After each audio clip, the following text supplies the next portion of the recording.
Okay, welcome to our second showing of our new monthly Outfitter Tales programme. Coming up this week, Max and Lindsay were back with me for a weekend, follow up to their introduction to stalking. A little bit of an update, chat, re the animal transit box sled. And we've also got a little chat with Max really about his journey on the Proficient Deer Stalking Certificate Level 1, which is now, if you like, another option for folk wanting to move on to the deer stalking qualifications. So you've got the Deer Stalker Certificate Level 1, administered by DMQ, but you've also now got, which is recognised, the Proficient Deer Stalking Certificate Level 1, which is administered by the Shooting and Hunting Academy. So a little bit of a chat about that. So coming up first, Max, a little bit of a check on the range, as we would normally do before going out on a stalk to try and get him his first roebuck. Hope you enjoy. Okay, so you can load your mag. So we're going to do 2 shots prone at the 4-inch zeroing target. Okay, load when you're ready.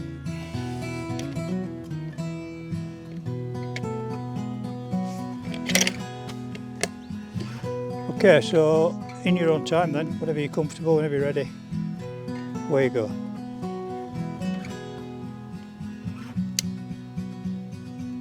Just stop a minute. Safety. Make a fist. Make a fist, flat. Push on it, try that. Yeah, that's a good one.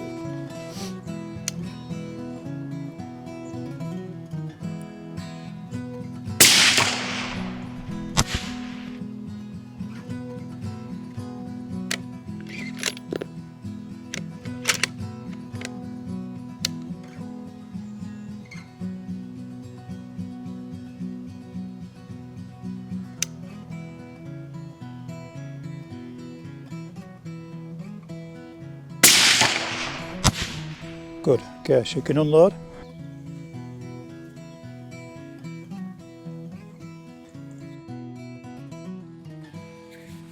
Right, what we're going to do is, I've come here quite early because this is what I was talking to you about yesterday. We've got banking just across from us here. We've got very little wind to play with, so noise is going to carry a long way, and the hearing, as you know, is pretty good. But we can just go up the road and then there's a cut in the fence. We can get through into this sort of banking with hardwoods on it, and behind that's a block of conifers. So they'll often feed. If we just catch the reds early, just feeding under there.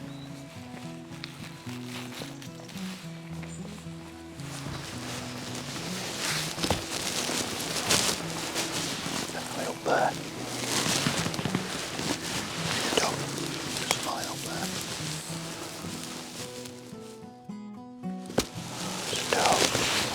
It's just worked up that way.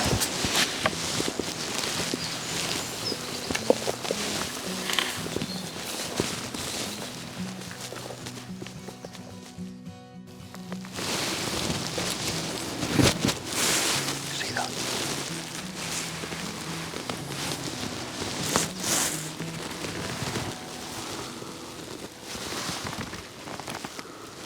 Oh yeah.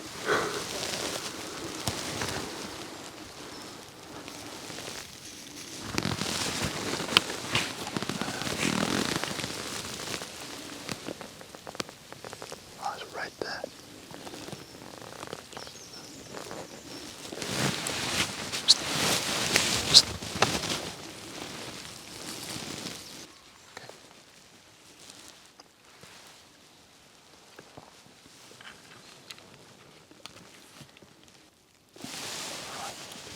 Stop now, just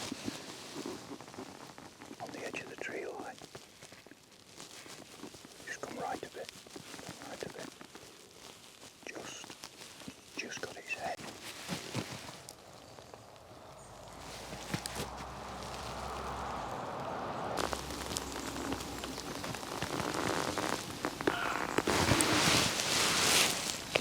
See that? She's not happy. We're kind of stuck between a rock and a hard place. We've got to do there. She's downwind of us, and we've got a stag up here, which is out of sight.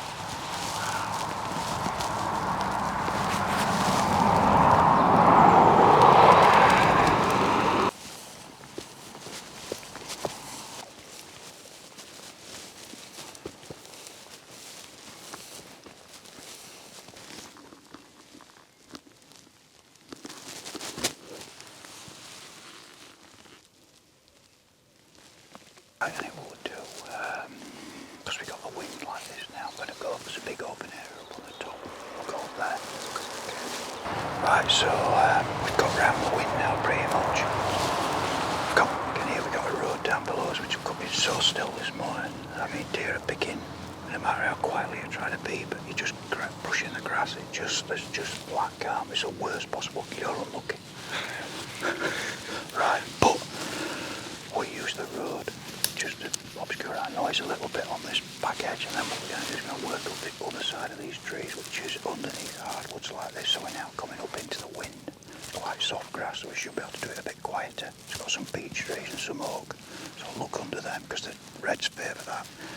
What that'll do is bring us out onto a big open area on top of the hill, so we'll get into check that through that and then come down the other side. So we sort of getting into conditions that hopefully be a bit better for us around here. So hopefully, fingers crossed, we'll find it here. See down underneath that branch. Yeah. Just have a look, see what it is. Get set up.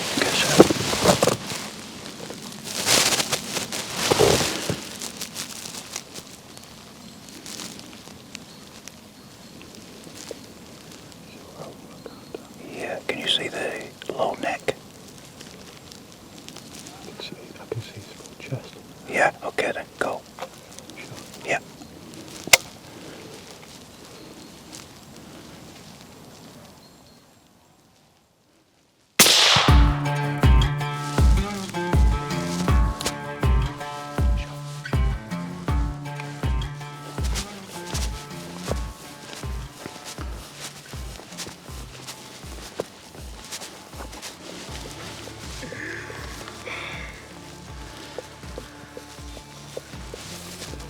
Lovely 6-pointer. Bonny little 6-pointer. Well done. Thank you, Chris. Thank you so much. Tricky stalking this morning. Yeah, that was work. I feel like I worked for my dinner. It's just awful conditions. It's flat calm, not a breath of wind. The wind's the little bit there is, like there's nothing here. No. But yeah, you go up there's a bit and it's swirling. Noise just carries. Yes. That's a lovely book actually. That's beautiful. It's absolutely Lovely book. stunning. Right then, we do an unload. Yep.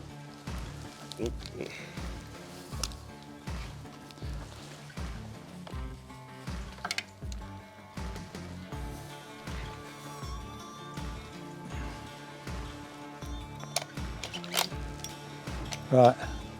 Tell me what you did wrong. I did it without taking the magazine out.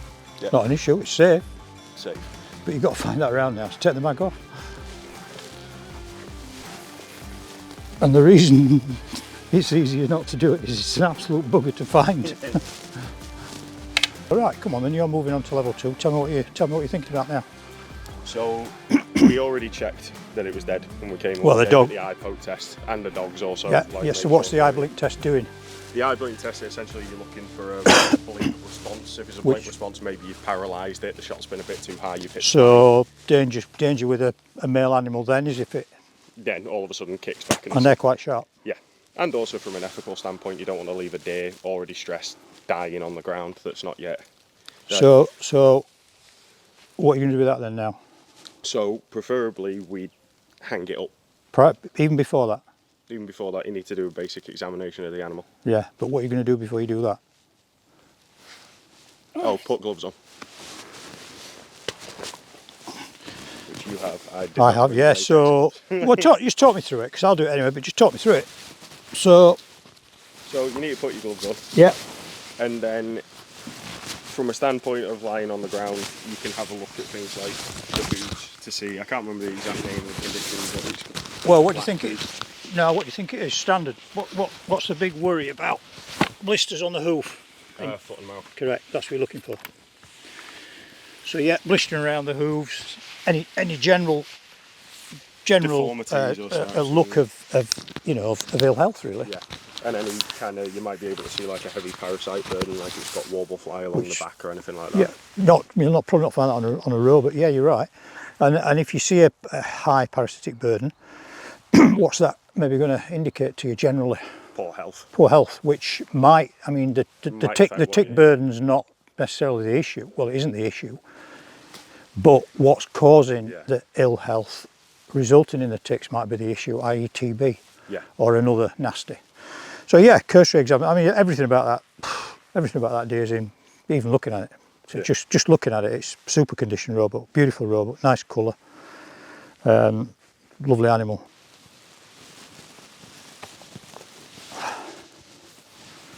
Get the legs as wide apart as you can.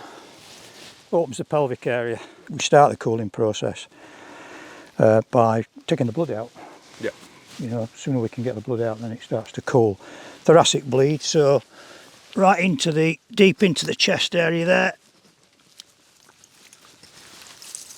So I'm just going to skin the penis, it doesn't matter male or female, and I'm just going to skin it off up between the legs. Bit of upward pressure. Taking it right up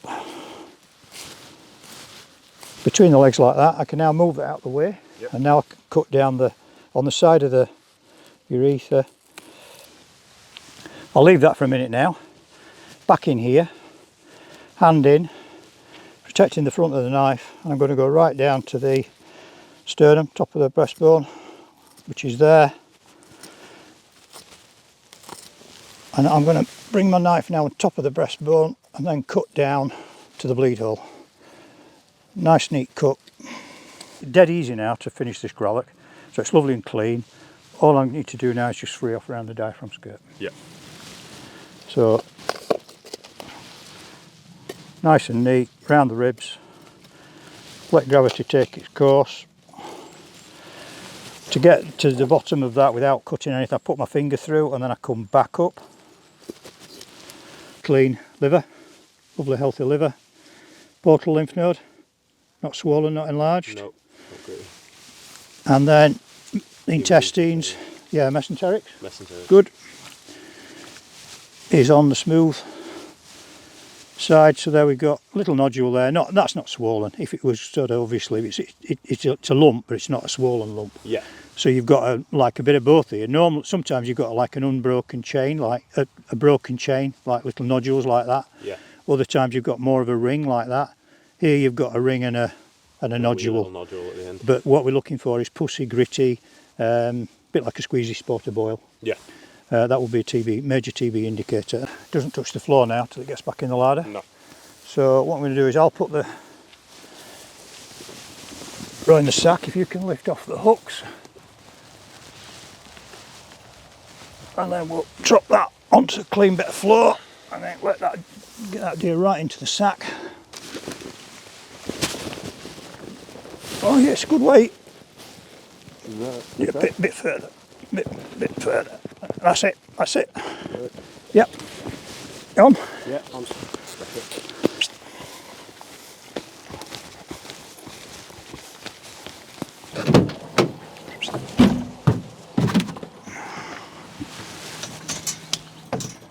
Actually, for breakfast time. Breakfast. That was a good morning. That was amazing. Thank you so much. Okay, so this was in use yesterday. Like you see, I've got my stalking gear on this morning. Rab's just coming back in from stalking. He's really desperate to get hands on one of these animal transit boxes trays because he's heading off to down to Argyll shortly for about 6 weeks, dragging stags about. This is the best sort of drag tray on the market from animal transit boxes. He's got green-eyed monster for the winch in the back, but he needs to work on Carl about that because he ain't got one of them yet, but we're working on it. So he needs a winch in the back of the truck, but there's a start point. So what I've got this morning for him, just delivered on the awfully nice Poker animal transit boxes, Carl and the team.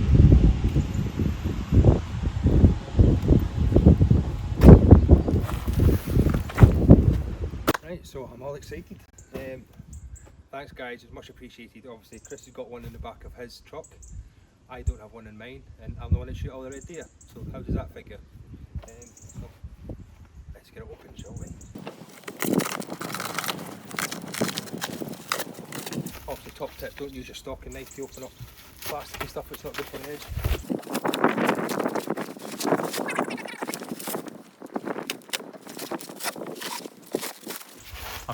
I'm getting the kid at Christmas vibe.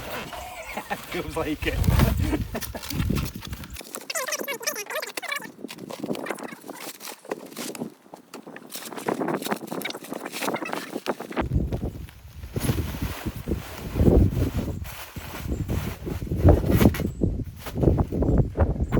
There we go.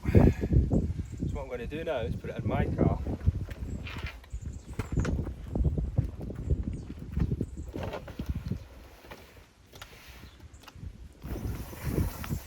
See, this is what I've been having to use.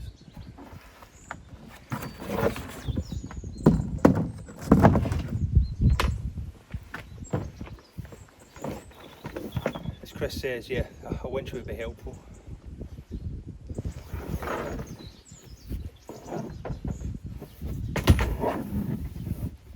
Like a glove. Right, so persuaded by Carl, that awfully nice chap at Animal Transit Boxes, that I should have one of these things. And I was a bit sceptical because most of my stuff's raw and I tend to let Rab do the big stuff, but out with John this morning and we've shot a red here, quite a steep slope. I'm going to see how it works on a steep slope. I could actually bring the truck further in, but I'm just going to test this sled on quite a steepish slope, because up on the hill maybe you're going to have that situation where you can't get really low down. So we'll just see how it performs. But having dragged it about, I don't know what, half a mile maybe, I'm not really arsed about trying to lift it in here, so I'm very, very happy about a bit of mechanical assistance. Good stuff. So we've got quite a steep, I'm going to try this, we've got quite a steep incline. I mean, I could actually, you know, drive the truck on off level ground, but I'm just playing around here. I'm just wondering how it performs getting over quite a high barrier there, so we'll see.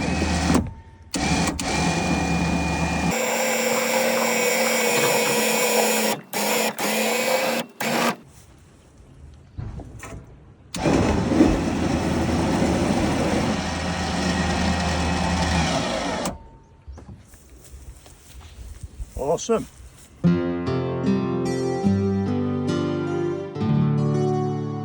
Just to let everybody know about this, because I want to talk about the PDS1 with you in a minute, but this is your third time down. Yep. So you've done introduction to stalking, been out stalking a couple of times.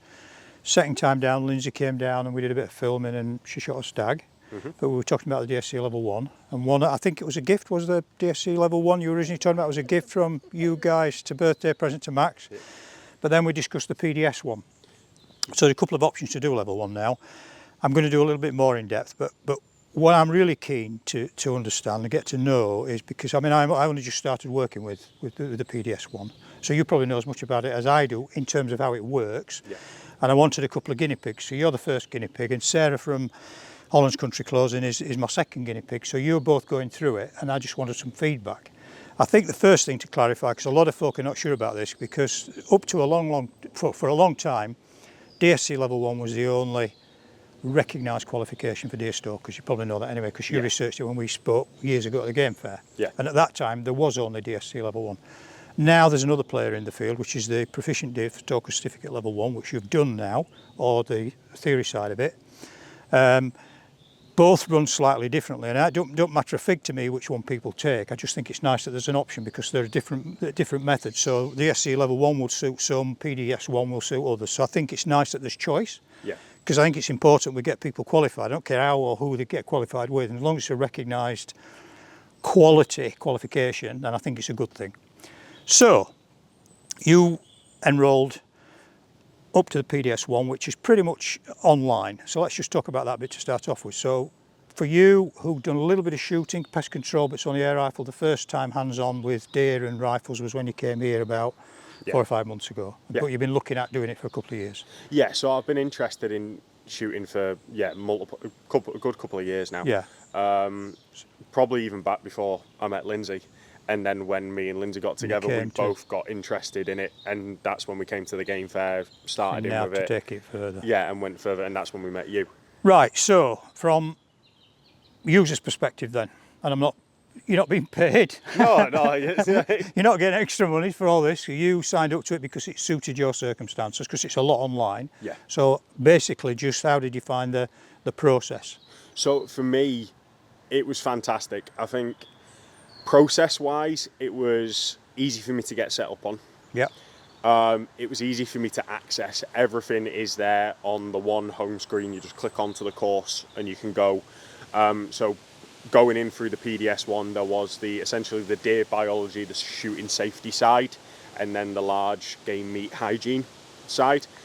2 separate modules, and you could choose to do whichever one. I think it's clearly targeted more as if to do the deer biology first. Right. I ended up actually doing the hygiene first, simply because it was the first one I clicked on and I went Yep. through it like that. Yeah. The format for me just worked really well. It was... Because it's online and you can just pick it up. Yeah, well, it's short videos, some longer videos for the stuff they're really going into extensively, but short videos, you can pause it at any time, you can work through it. At the end of each module in the deer biology section, there's a little exam, it's 10, 15 questions. So it just makes sure that you actually have been paying attention through that. On board. And I mean, for me, as an example of why it worked for me, I was sat on the settee, everyone else was watching TV, my wee 2-year-old was climbing all over me.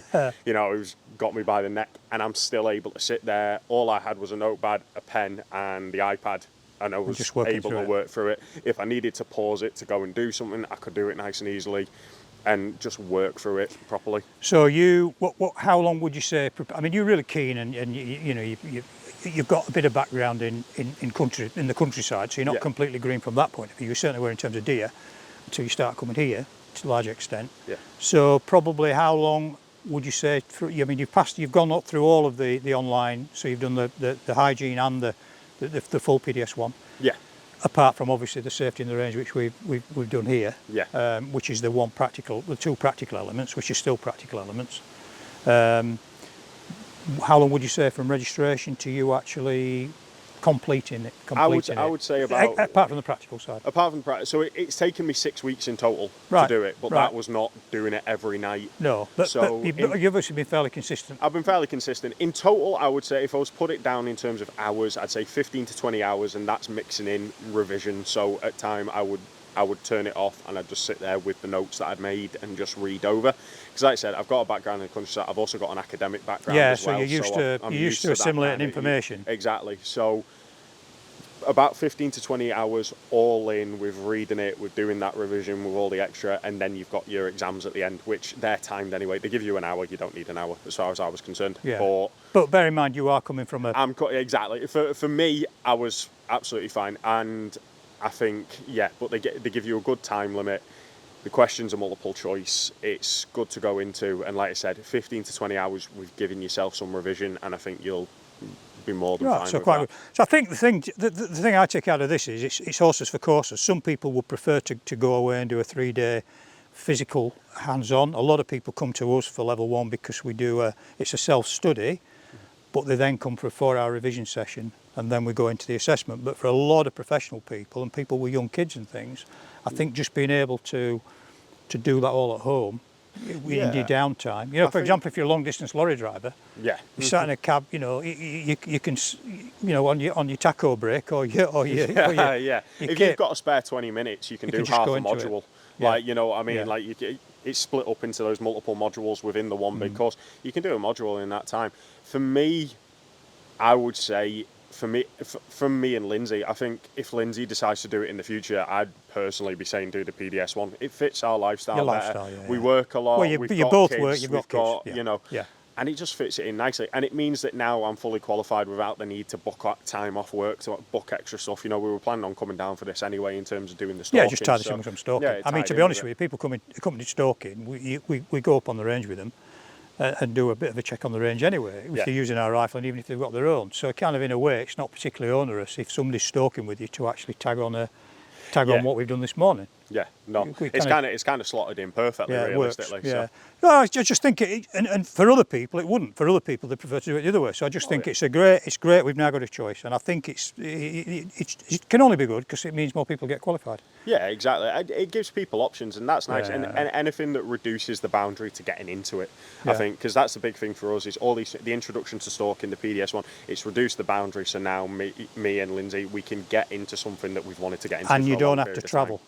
You don't have to travel far. Yeah. Because there's probably somebody fairly close by that can do the safety and the range element. Well, they actually, so if you go on the site for the PDS1 as your validated light teacher, they have an actual map on there with pinpoints. Yeah. So for us, and there was multiple. There was actually ones technically closer to us. Obviously, we like coming with you guys. Not as good as you.